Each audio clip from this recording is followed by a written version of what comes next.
Hi, hello everyone. This is your Deepan.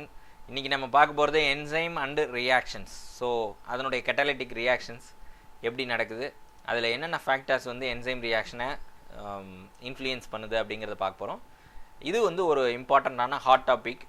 So I am expecting a single question from this enzyme and its factors that affect the enzymatic reactions. நல்லபடியா பாத்துங்க அந்த இத. Moreover, இப்போ இன்னும் ஒரு 60 days இருக்கு ப்ரிப்பரேஷனுக்கு நீட்டுக்கு. Many of the students வந்து இப்போ நீங்கள் நல்லா ப்ரிப்பரேஷன் பண்ணுறதுக்கு ஆரம்பிச்சிருப்பீங்க.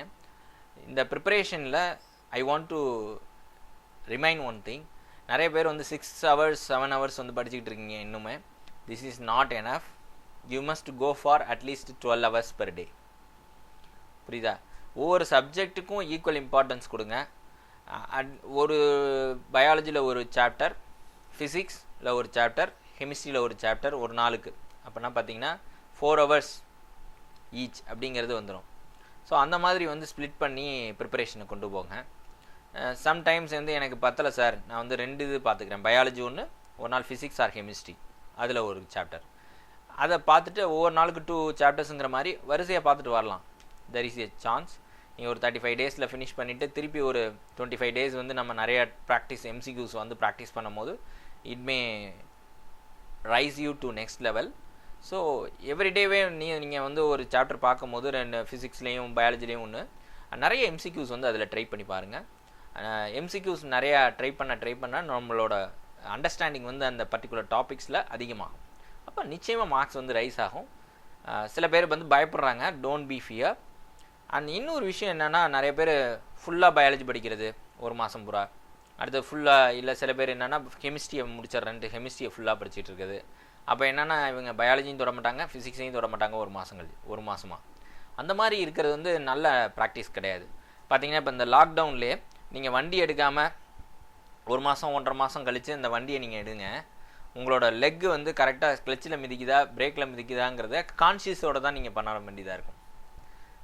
அதே நீங்கள் இதுக்கு முன்னாடி எப்பொழுதும் யூஸ் பண்ண மாதிரி யூஸ் பண்ணிகிட்டு இருந்தப்போ உங்களோட லெக் வந்து ஆட்டோமேட்டிக்காக வந்து பிரேக்குக்கும் கிளச்சுக்கும் டக்குன்னு போயிட்டுருக்கும். ஆனால் இப்போ ஒரு 1.5 மாதமாக ஓட்டாமல் இருந்துட்டு இப்போ வந்து நீங்கள் ஒரு காரை எடுத்து ரன் பண்ணுறீங்க, இல்லை பைக்கை ரன் பண்ணுறீங்கன்னா அப்போ வந்து you have to give consciousness இல்லையா?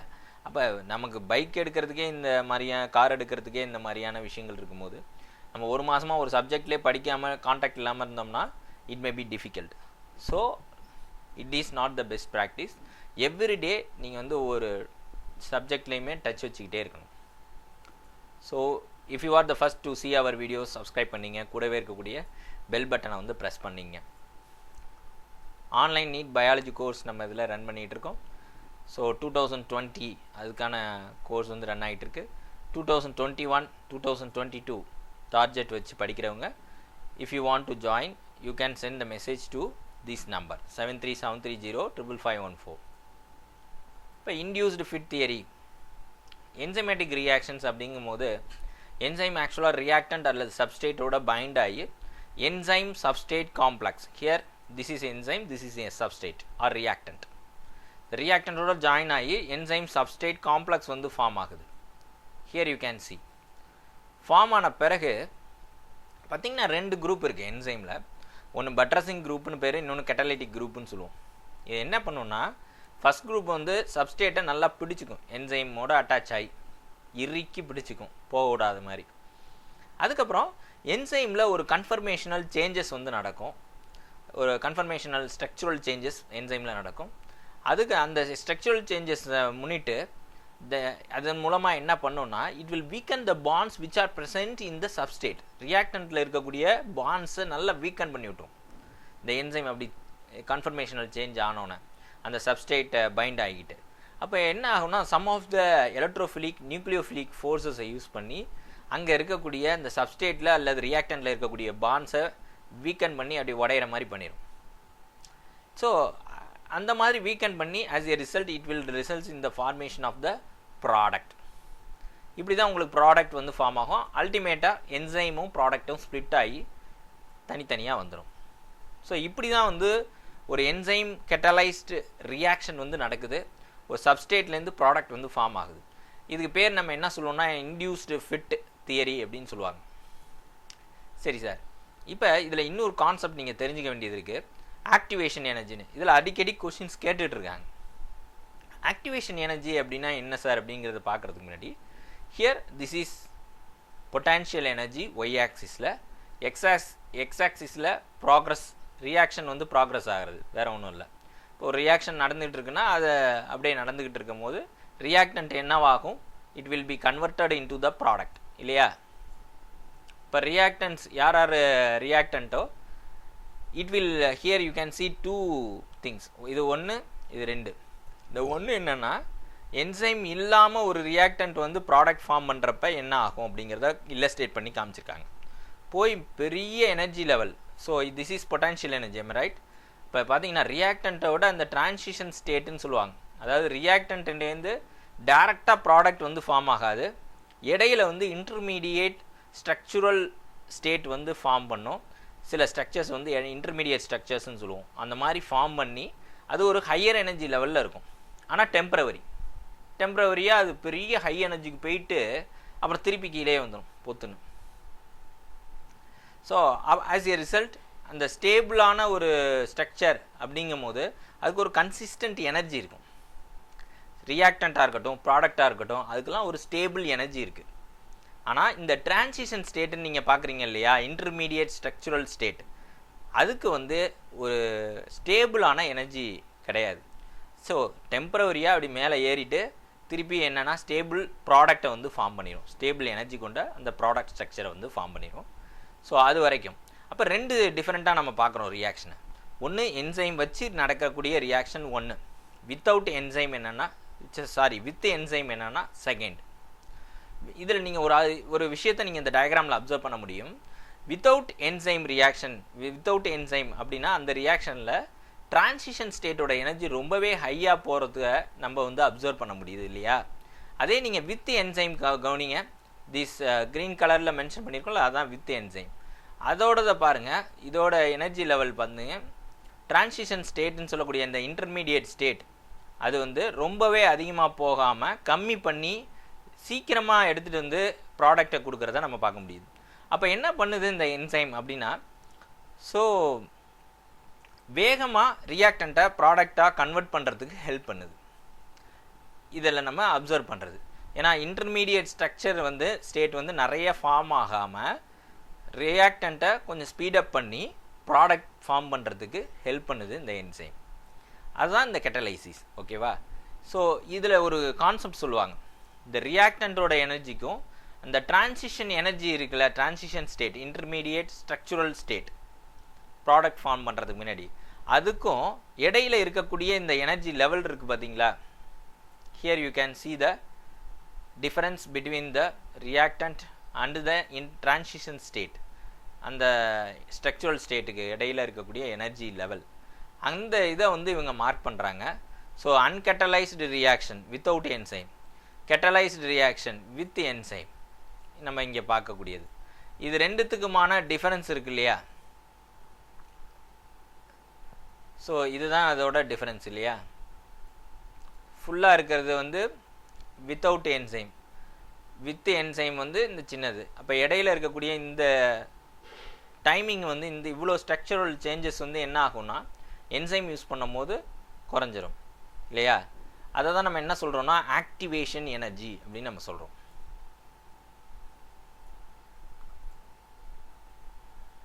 Here you can see the difference in the average energy content of the substrate from that of transition state. So transition state லேருந்து இந்த substrate reactant state இருக்கு இல்லையா, அதனுடைய average energy content வந்து difference இருக்கும்ல, அதுக்கும் இந்த ரியாக்டண்ட்டுக்கும் இந்த டிரான்சிஷன் ஸ்டேட்டுக்கும், அதை தான் நம்ம ஆக்டிவேஷன் எனர்ஜின்னு சொல்கிறோம். ஆக்சுவலாக என்சைம் நம்ம யூஸ் பண்ணும் போது there will be a decrease in the activation energy வந்து உங்களுக்கு என்ன ஆயிரும்னா டிக்ரீஸ் ஆயிடும். அதன் மூலமாக சீக்கிரமாக நம்ம என்ன பண்ணுவோம்னா ரியாக்டன்ட்லேருந்து ப்ராடக்ட் வந்து ஃபார்ம் பண்ண முடியும். Here you can see the ப்ராடக்டோட எனர்ஜி வந்து எங்கே இருக்குது, ரியாக்டண்ட்டோட கீழே இருக்குது. இந்த மாதிரி இருந்துச்சுன்னா இஃப் த ப்ராடக்ட் பியோட எனர்ஜி லெவல் வந்து ரியாக்டண்ட்டோட கம்மியாக இருந்துச்சுன்னா that reaction is termed to be exothermic ரியாக்ஷன்னு வரும். இன்னொரு டைப் இருக்குது, இன்னொரு டைப் என்ன அப்படின்னு பார்த்தீங்கன்னா எண்டோதெர்மிக் ரியாக்ஷன். எண்டோதெர்மிக் ரியாக்ஷனில் that needs energy, to do the function. So here you can see the endothermic reaction. இது exothermic வந்து reactantக்கும் productக்கும் compare பண்ணிங்கன்னா productோட energy level reactantை விட கம்மியாக இருக்கும். அதே productோட energy level reactantோட கூட இருந்துச்சுன்னு வச்சுங்க, that is termed to be endothermic reactions. So here there will be a potential energy, இங்கே வந்து reactionோட progress. இப்போ நீங்கள் வந்து activation energyலாம் பார்த்துட்டோம். இப்போ நம்ம list of questions வந்து பார்ப்போம். Which one of the following statement is correct with reference to the enzymes? So இப்போ enzyme refer பண்ணோன்னா எது இதில் கரெக்ட் அப்படின்னு கேட்டிருக்காங்க. அப்போ enzyme is equal to holo enzyme plus coenzyme. ஆக்சுவலாக ஹோலோ அப்படின்னா என்னன்னு தெரிஞ்சுங்க. ஹோலோ அப்படிங்கிறது ஹோல்ங்கிற அர்த்தம் வந்து நமக்கு தெரியுது. ஹோல்னா முழுமையான என்சைம் இஸ் ஈக்குவல் டு அப்போ என்சைம் ப்ளஸ் கோஎன்சைம். ஆக்சுவலாக ஒரு என்சைமில் ப்ரோட்டீன் கண்டென்ட் இருக்கும், நான் ப்ரோட்டீன் கண்டென்ட்டும் இருக்கும். இந்த ப்ரோட்டீன் கன்ஸ்டிடியூவன்ட் ஆஃப் த என்சைம் பேர் என்னென்னா அப்போ என்சைம்னு பேர், த ஃபர்ஸ்ட் ஒன். புரியுதா? அதே நான் ப்ரோட்டீன் கன்ஸ்டிடியூவன்ட் ஆஃப் த என்சைம் பேர் என்னென்னா கோஃபேக்டர், அல்லது இந்த கோஃபேக்டரில் 3 குரூப் சொல்லுவோம். ஒன்று ப்ரோஸ்தட்டிக் குரூப், இன்னொன்று கோஎன்சைம், இன்னொன்று மெட்டல் அயான்ஸ். இந்த மாதிரி இருக்கலாம். அதாவது ப்ரோட்டீன் கண்டென்ட் இல்லாதது, இன்னொன்று ப்ரோட்டீன் கண்டென்ட் உள்ளது. ப்ரோட்டீன் கண்டென்ட் உள்ளது பேர் அப்போ என்சைம், ப்ரோட்டீன் கண்டென்ட் இல்லாமல் இருக்கக்கூடிய என்சைம் பார்ட் என்னென்னா கோஎன்சைம். அப்போ ஹோலோ என்சைம்ங்கிறது ஒரு முழுமையான enzyme, that include both the protein as well as non protein content. அப்போ நீங்கள் இப்போ ஆன்சரை சூஸ் பண்ணுங்கள் பார்ப்போம். So holo enzyme is equal to protein content அப்போ enzyme plus non protein content coenzyme. This is the right option for this question. Okay, next question. இனிமேலுக்கு நான் வந்து கொஷின்ஸ்க்கு உங்களுக்கு வந்து ஒரு 5 செகண்ட் கொடுக்க போகிறேன், 10 செகண்ட்ஸ் கொடுக்குறேன். நீங்கள் வந்து ட்ரை பண்ணுங்கள், ஆன்சர்ஸை வந்து போஸ்ட் பண்ணுங்கள் சேட்டில். And then I will give you the answer for the question. எத்தனை பேர் கரெக்டாக வரீங்கன்னு பார்ப்போம். An enzyme brings about, the first option is decrease in reaction time, increase in reaction time, increase in activation energy, reduction in the activation energy. So 1 2 3 4 5 6 7 8 9 10. Okay, you just post the answers in the chat. இப்போ நீங்கள் இந்த enzyme வந்து என்ன பண்ணும் அப்படின்னு கேட்டிருக்காங்க. Energy activation எனர்ஜியை வந்து இன்க்ரீஸ் பண்ணணும்னு ஒரு ஆப்ஷன் கொடுத்துருக்காங்க, இன்னொன்று ஆக்டிவேஷன் எனர்ஜியை ரெடக்ஷன் பண்ணணும்னு கொடுத்துருக்காங்க. நம்ம ஆக்சுவலாக நம்ம இந்த டயக்ராமில் பார்த்தது என்ன அப்படின்னு பார்த்தீங்கன்னா, இந்த டிரான்சிஷன் எனர்ஜி லெவல் இருக்குல்ல, the difference between the reactant and the transition state, அந்த எனர்ஜி வந்து ரியாக்டன்டோட எனர்ஜி, டிரான்சிஷன் ஸ்டேட்டோட எனர்ஜி, இது ரெண்டுத்துக்குமான டிஃபரன்ஸ் என்ன இருக்கோ அதை நம்ம என்ன சொல்லுவோம் அப்படின்னா ஆக்டிவேஷன் எனர்ஜி. என்சைம் யூஸ் பண்ணோம்னா ஆக்டிவேஷன் எனர்ஜி என்ன ஆகுது, இந்த பச்சை கலரில் கம்மியாகிடுதா, அதை தான் நம்ம சொல்லணும். there will be a reduce in the activation energy if we use enzymes. இந்த க்ரீன் கலரில் இருக்கிறது enzyme catalyzed reaction, வயலட் கலரில் மேலே காமிச்சிருக்கிறது என்னென்னா வித்தவுட் என்சைம் அந்த ரியாக்ஷன். இப்போ வித் என்சைமில் என்ன ஆகுது, ஆக்டிவேஷன் எனர்ஜி கம்மியாகுது இல்லையா, ரியாக்டன்ட்டுக்கும் transition ஸ்டேட்டுக்குமான energy difference.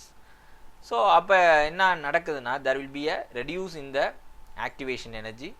So the fourth option is the correct answer for this question. சில பேர் ரியாக்ஷன் டைமை மென்ஷன் பண்ணியிருந்தீங்கன்னா that is wrong.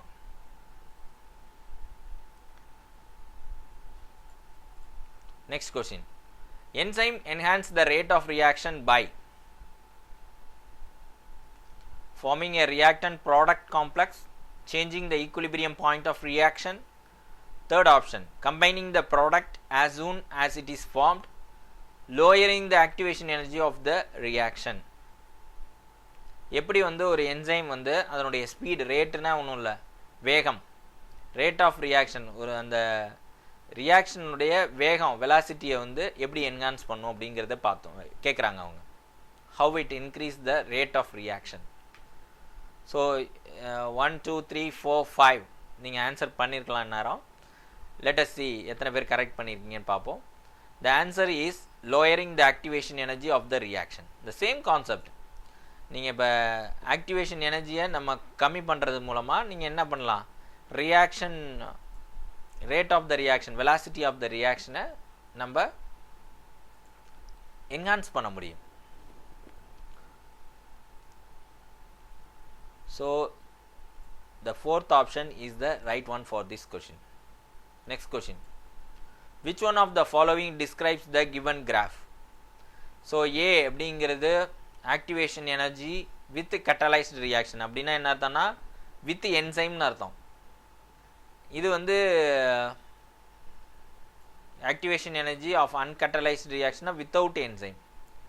So இது வந்து நீங்கள் எண்டோதெர்மிக் எக்ஸோதெர்மிக் நீங்கள் கம்பேர் பண்ணியிருக்காங்க. அப்போ நம்ம என்ன பண்ணலாம் அப்படின்னு பார்த்தீங்கன்னா எக்ஸோதெர்மிக் ரியாக்ஷனா எண்டோதெர்மிக் ரியாக்ஷனான்னு கண்டுபிடிக்கணும். அதுக்கு சிம்பிளாக ஐடியா நான் சொல்லியிருக்கேன். ரியாக்டண்ட்டோட எனர்ஜி லெவல் வந்து ப்ராடக்ட் எனர்ஜி லெவல் வந்து ரியாக்டண்ட்டை விட எனர்ஜி லெவல் கம்மியாக இருந்துச்சுன்னா அது எக்ஸோதெர்மிக். அப்படி இல்லாமல் அப்படியே ரிவர்ஸாக இருந்துச்சுன்னா அது எண்டோதெர்மிக். இப்போ நீங்கள் பார்க்குறதுல ப்ராடக்டோட கம்மியாக இருக்குது, this is exothermic reactions. Simple. அப்போ இப்போ நீங்கள் ஆன்சர் செக் பண்ணுங்கள். இது கிடையாது, ஆப்ஷன் 1 கிடையாது, எண்டோதெர்மிக்னு கொடுத்துட்டாங்க. நோ.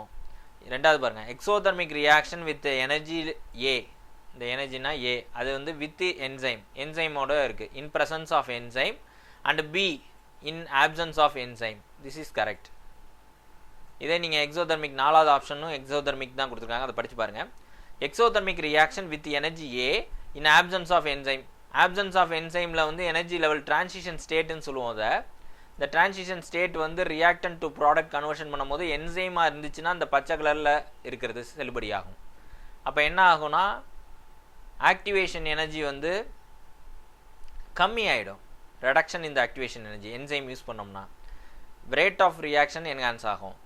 அதே நீங்கள் வந்து பார்த்தீங்கன்னா டிரான்சிஷன் ஸ்டேட்டுக்கு வந்து நார்மலாக என்சைம் இல்லாமல் நடந்துச்சுன்னா டிரான்சிஷன் ஸ்டேட்டில் ஹையர் எனர்ஜி லெவலில் போய் அட்டைன் பண்ணிவிட்டு அதுக்கப்புறம் தான் ப்ராடக்ட் ஃபார்ம் பண்ணும்.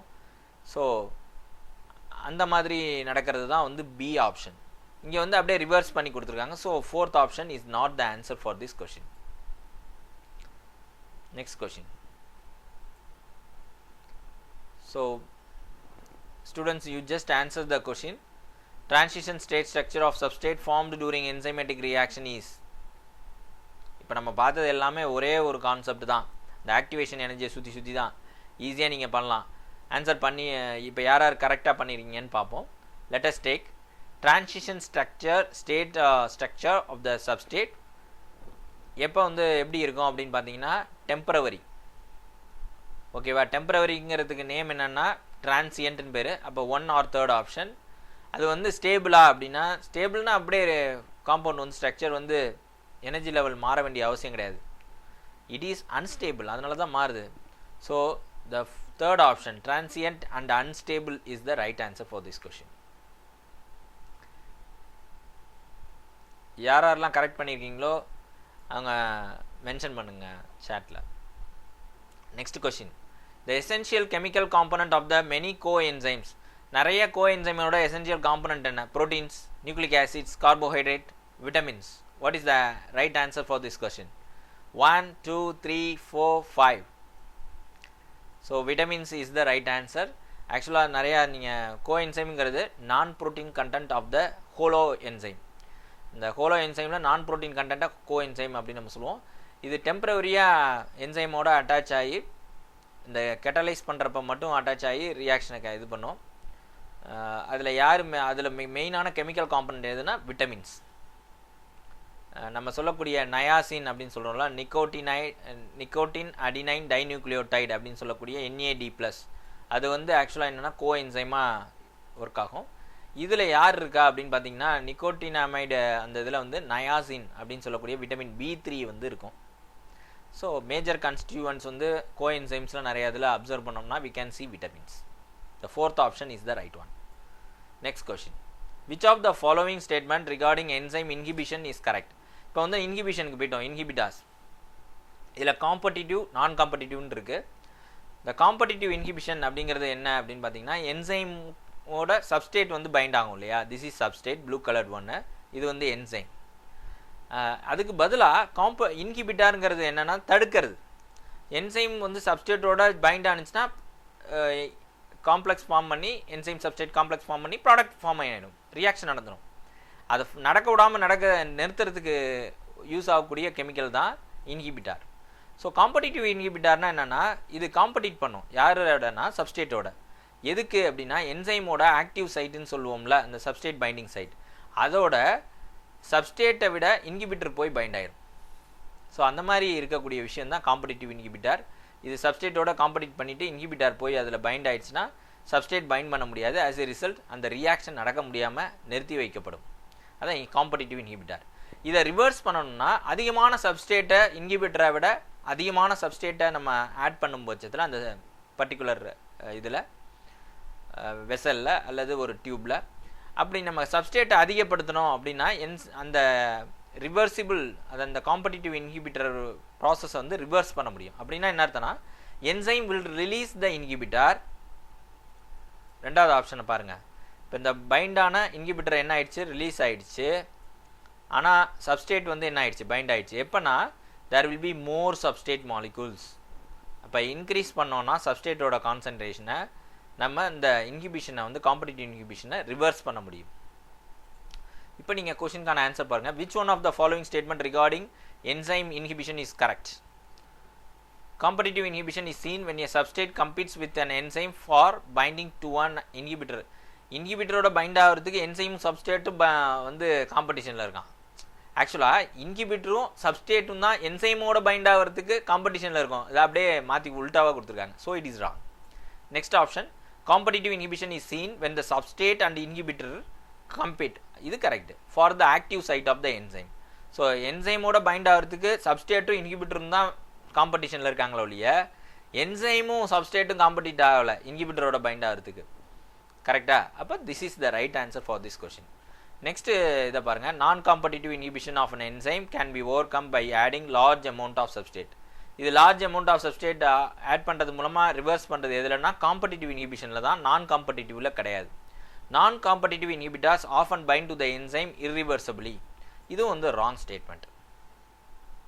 So next question, see the curve and this curve shows the enzymatic activity with relation to three conditions: one pH, temperature அல்லது substrate concentration. இது மூணு என்னன்னா factors that affect the enzyme activity. simple. இப்போ நீங்கள் பார்க்கக்கூடிய கர்வில் இந்த மாதிரி ஒரு கிராஃப் வந்து ஃபார்ம் ஆயிருக்கு, கர்வ் வந்து ஃபார்ம் ஆயிருக்கு. இந்த கிராஃபில் எக்ஸ் ஆக்சிஸில் என்ன இருக்குது, ஒய் ஆக்சிஸில் என்ன இருக்குது அப்படிங்கிறது தான் அவங்க கேட்டிருக்காங்க. What do X to axis X and Y represent அப்படின்னு கேட்டிருக்காங்க. ஆக்சுவலி இந்த கிராஃப் வந்தாலே நம்ம விட்டுருவாங்க. பார்ப்போம் எத்தனை பேர் ஆன்சர் பண்ணுறீங்கன்னு. 1 2 3 4 5. Okay, let us see the answer. X axis அப்படிங்கிறது என்னன்னா ஹியர் டெம்பரேச்சர் அண்ட் இந்த இது என்னென்னா என்சைம் ஆக்டிவிட்டி. ஒய் ஆக்சிஸில் தான் என்சைம் ஆக்டிவிட்டி இருக்கும். Here you can see this. ஆக்சுவலாக டெம்பரேச்சர் எப்படி சார் என்சைமோட ஆக்ஷனை ரெகுலேட் பண்ணணும்னா, டெம்பரேச்சர் கொஞ்சம் கொஞ்சமாக இன்க்ரீஸ் ஆக அந்த என்சைமோட வேகம், ரேட் ஆஃப் ரியாக்ஷனும் வந்து என்சைமேட்டிக் ஆக்டிவிட்டியும் ரைஸ் ஆகிட்டே இருக்கும். ஒரு லெவலில் வந்து ரீச் ஆகிடுச்சுன்னா மேக்ஸிமமாக அதுதான் அந்த ஆப்டிமம் டெம்பரேச்சர்னு சொல்லுவோம், அது பேர். அந்த டெம்பரேச்சரை விட அந்த டெம்பரேச்சர் ரீச் ஆகிடுச்சுன்னா அதில் தான் ஆப்டிமமாக நிறையா வந்து ரியாக்ஷன் வந்து கட்டலைஸ் பண்ணி சப்ஸ்ட்ரேட் வந்து ப்ராடக்டாக கன்வர்ஷன் பண்ணிகிட்டு இருக்கோம். அதுக்கு மேலே நீங்கள் டெம்பரேச்சர் போனாலும் இட் கேனாட் ஒர்க். அப்போ என்னென்னா இந்த டெம்பரேச்சர் ஃபால்ஸ் டவுன் அப்படின்னா, டெம்பரேச்சர் நீங்கள் அதிகப்படுத்தினாலும் இன்னும் ஒரு இந்த செட்டைன் டெம்பரேச்சருக்கு மேலே நீங்கள் அதிகப்படுத்தினாலும் என்ன ஆயிரும் அப்படின்னு பார்த்தீங்கன்னா, என்சைம் ரியாக்ஷனோட வேகம், என்சைமேட்டிக் ஆக்டிவிட்டி வந்து கம்மியாக ஆரம்பிச்சிடும். ஏன்னா இப்போ 40 டிகிரி வரைக்கும் இதுக்கு நல்லா இருந்திருக்கு என்சைமோட பர்ஃபார்மன்ஸ். அதுக்கப்புறம் பாருங்கள் 50ல் 60லலாம் இறங்க ஆரம்பிச்சிருச்சு என்சைமேட்டிக் ஆக்டிவிட்டி. ஏன் அப்படின்னு பார்த்தீங்கன்னா, என்சைம் வந்து டீநேச்சர் ஆகிடும் ஹீட்டில், அதுவும் ஒரு ப்ரோட்டீன் தானே. அப்போ டீநேச்சர் ஆகிடுச்சுன்னா எப்படி யார் வந்து அதை சப்ஸ்ட்ரேட்டை வந்து ப்ராடக்டாக கன்வர்ஷன் பண்ணுவான்? Ultimately it slows down. இதே மாதிரி தான் பிஹெச்லேயும் சரி. ஸோ பிஹெச்லேயும் நீங்கள் இன்க்ரீஸ் ஆக ஏறிக்கிட்டே இருக்கும் அப் டு த செட்டைன் லெவல். அதுக்கு மேலே என்னன்னா இட் வில் கோஸ் டவுன். இப்போ நீங்கள் பார்த்தீங்கன்னா ஒரு 5 pH வரைக்கும் we can see the increase, அதுதான் ஸ்டெடி. அதுக்கு மேலே நீங்கள் pH ரைஸ் பண்ணும்பொழுது it will goes down, enzymatic activity come down. Concentration of substrate. So reactant வந்து நான் நிறையா ஆட் பண்ண என்சைம் அப்படியே ப்ராடக்ட்டை ஃபார்ம் பண்ணிக்கிட்டே இருக்குமா சார் அப்படின்னா ஒரு சேச்சுரேஷன் பாயிண்ட் வரைக்கும் தான். அதுக்கு மேலே நீங்கள் என்சைம் அதிகமாக இருக்கும், சப்ஸ்ட்ரேட் அதிகமாக இருக்கும், என்சைமோட பைண்ட் ஆகணும்ல. இப்போ 100 என்சைம் இருக்குது, சப்ஸ்ட்ரேட் 100 மாலிகுல் இருந்துச்சுன்னா பைண்ட் ஆகி அப்படியே ப்ராடக்ட் ஃபார்ம் பண்ண முடியும். சப்ஸ்ட்ரேட் வந்து 100க்கு மேலே போகும்போது 150 சப்ஸ்ட்ரேட் இருக்குது அப்படின்னா 100 என்சைம் தானே இருக்குது. அப்போ 100 மாலிகுல் ஆஃப் என்சைமோட மட்டும் தானே 100 சப்ஸ்ட்ரேட் ஃபார்ம் பண்ண முடியும். மீதி 50 சப்ஸ்ட்ரேட் மாலிகுல் சும்மா தான் இருக்க முடியும். ஸோ ஒரு ஸ்டேட்டுக்கு மேலே இந்த இது வந்து Vmax maximum rate of reaction வந்து நடக்கிறதுக்கு வாய்ப்பு கிடையாது.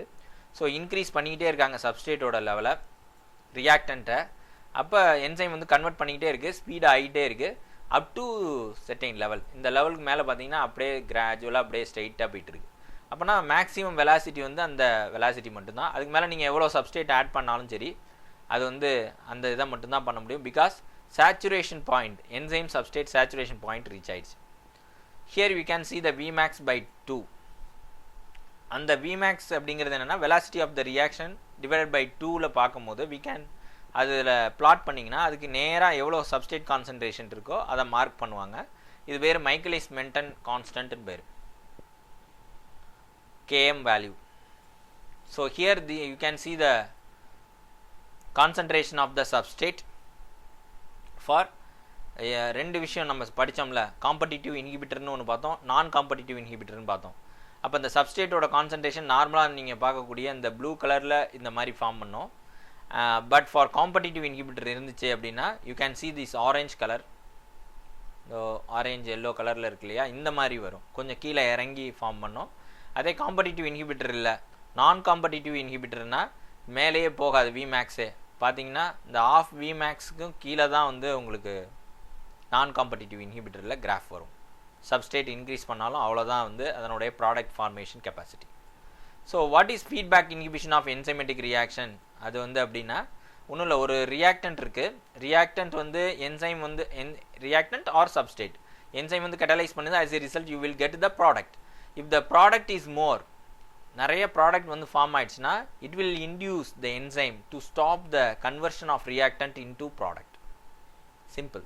அப்போ எண்டு ப்ராடக்ட் தான் என்ன பண்ணுதுன்னா டிசைட் பண்ணுது, அதுதான் ஃபீட்பேக் அப்படின்னு சொல்லுவோம். நம்ம ஹார்மோன்ஸில் கூட நீங்கள் படிச்சிருப்பீங்க, நெகட்டிவ் ஃபீட்பேக் அப்படின்னு சொல்லிட்டு பார்த்துருப்போம். அதனுடைய எண்டு ப்ராடக்ட் வந்து அதிகமாக it will act on enzyme to stop the conversion of reactant into product. எல்லாமே தேவையை தகுந்து தான். நம்மளோட உடம்புல நடக்கிறது எல்லாமே தேவைக்கு அதிகமாக நடந்துச்சுன்னா ப்ராப்ளம் தான். இப்போ தேவையான அளவுக்கு ப்ராடக்ட் ஃபார்ம் ஆன பிறகு அந்த என்சைம் தன்னுடைய வேலையை ஸ்டாப் பண்ணணும், அதுதான் feedback inhibition. So the end product அதுதான் வந்து என்ன பண்ணுதுன்னா ஃபீட்பேக் இன்ஹிபிஷனை ப்ரொமோட் பண்ணுது. Next question, a competitive inhibitor of succinic dehydrogenase is. ஆக்சுவலாக சக்சினிக் ஆசிட் dehydrogenase வந்து உங்களுக்கு காம்படிட்டிவ் இன்ஹிபிஷனில் எக்ஸாம்பிளாக கொடுத்துருப்பாங்க. அதில் சக்சினிக் ஆசிட் அப்படிங்கிறது பார்த்தீங்கன்னா CH2CH2COOH ரெண்டு கார்பாக்சில் குரூப் வந்து ரெண்டு எண்டுலேயும் இருக்கும், நடுவில் 2 மெத்தில் குரூப். சக்சினிக் dehydrogenase அப்படிங்கிற இந்த என்சைம் தான் என்ன ஆகுது, சக்சினேட்டை வந்து ஃபியூமாரிக் ஆசிடாக மாற்றும். FAD வந்து FADH2, அதாவது இங்கே இருக்கிற ஒரு 2 ஹெச்சை உருவி இந்த FADயோட சேர்த்து விட்ரும். as a result FADH2 இது மாறிடும்.